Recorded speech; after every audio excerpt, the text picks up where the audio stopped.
In Chapter 7, it make the biggest leaving from the original novel. It was changed to its format as a flashback episode centered on Hansu, Lee Min-ho's character. The tradesman with criminal ties who saturates Sunja and her first child, Noah. This episode, Hansu's life as a young man in Japan, working for a white American family and living with his father. And how his life fell apart when his father was killed during the Great Kantō Earthquake of 1923. The director Kogonada portrays the chaos of the earthquake through Hansu's eyes. The result is a massacre of Korean people by Japanese military and vigilantes, an event that resulted around 6,000 Koreans' deaths. It have two different stories in every episode of Pachinko. Through Sunja lens, there is an ethnic Korean residence. This was examined by Apple TV plus the history of Zainichi.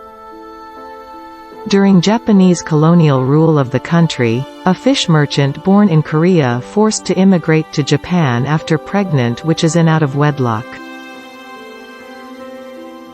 There are three separate parts of Sunja's life traces wherein chronologically the original novel of Min Jin Lee. According to Hugh, whenever you talk to anyone about the book, conversation always seems to go into Hansu, and he just takes up so much air because he's such a compelling character. But there's very little biographical background given to him in the book, and it works beautifully in the book. But when you make a TV show, when you see actors take on a character, more questions come about of, where did this person come from? Who is he? How did he become the way he is? And for Hansu, because he has such a unique point of view on life, we really wanted to dig into that backstory. When I was doing all this research on Pachinko, I came across a story to Kantō Earthquake, which I have never heard of before.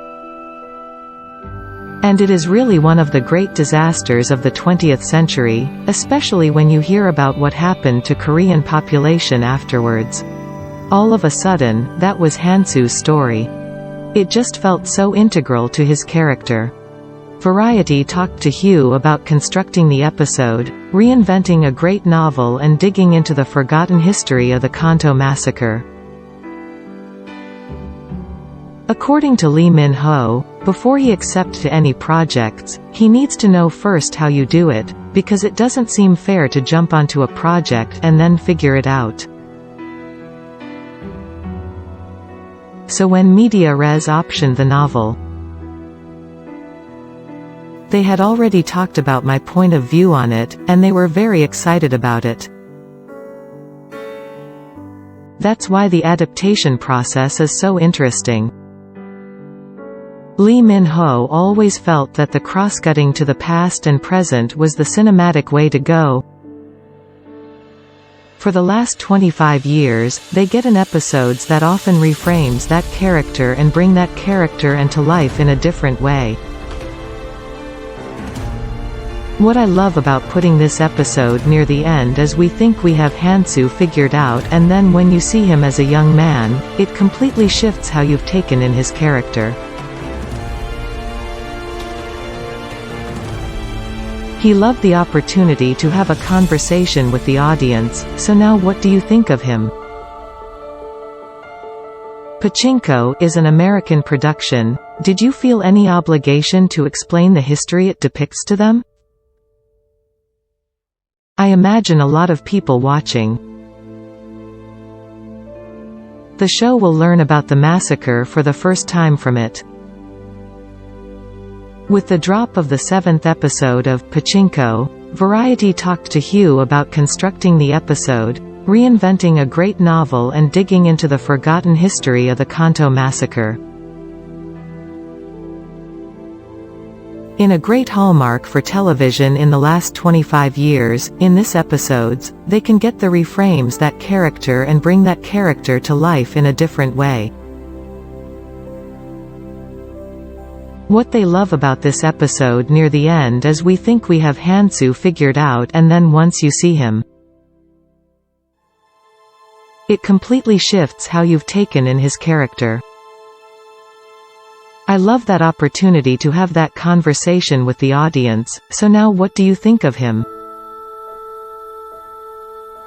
Pachinko is an American production, and imagine of many people are watching the story will learn the massacre from it.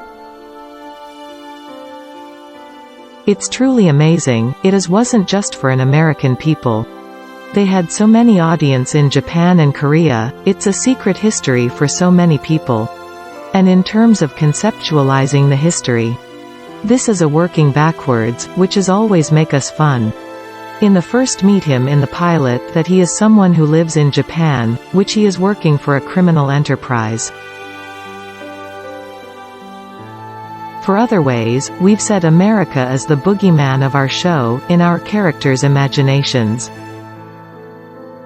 When we think of old movies, usually the ratio is 4:3.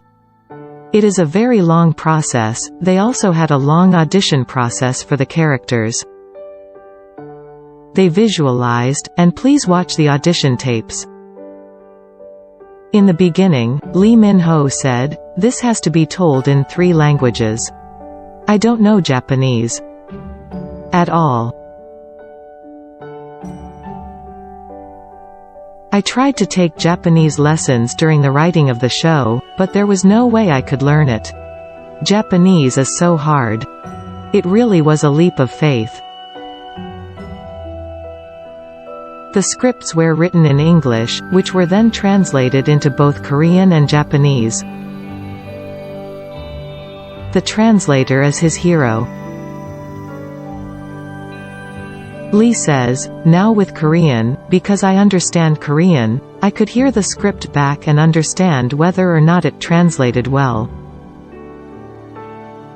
But Japanese, it is just like, let's go with God." So much credit goes to the actors, because they knew that I was flying blind, and they became checks and balances for the production as well. It was nutty. What can you say about Lee Min-ho's mysterious character? So please don't forget to leave a comment in the comment box below. Until next time.